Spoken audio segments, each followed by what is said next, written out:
আজকে আমি 13 টাকা দিয়ে 10 রকমের আইটেমের খাবার খেলাম। प्रमाण दो मुझे।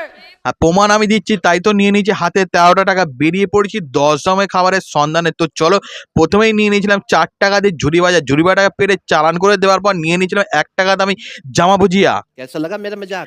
জামা ভুজিয়া প্যাকেট খেয়ে মুখে পুরে দেওয়ার পর নিয়ে নিয়েছিলাম নেক্সট আইটেম 1 টাকা দামি কফি চকলেট। 1 টাকা দামি কফি চকলেটটা খেতে মোটেও ভালো লাগলো না।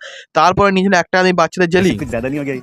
मतलब বাচ্চাদের জেলিটা বাচ্চাদের স্টাইলে মাত্র, বাট হলো না। তারপরে আইটেম ছিল গুজিয়াটা মুখে গুজবো না কানে গুজবো বোঝা মুশকিল। খাওয়াটা কমপ্লিট করে নেক্সট আইটেম ছিল 1 টাকা দামে তেঁতুলের চাটনিটা খেতে গিয়ে আমার মুখের রিয়াকশনটা ঠিক এই রকমের হয়ে গেল। তারপরে নিয়েছিল 1 টাকা দামি পালস, যেটা আনারস ফ্লেভারের চাটনি ছিল, বাট এটা খেতে ভালোই ছিল। নেক্সট আইটেম ছোটোবেলায় খেতাম সুইট সুপারি, যেটা ছিল 58, এখন হয়ে গেছে 1 টাকা। তারপরে চোখে পড়েছিল চুটকিটা খেয়ে নিয়ে গলাটাকে ঠান্ডা করে শেষ আইটেম ছিল 1 টাকা দামি লেমন ফ্লেভারের হজমলা খেয়ে 13 টাকায় 10 আইটেম কমপ্লিট। ভালো লাগে লাইক কমেন্ট শেয়ার।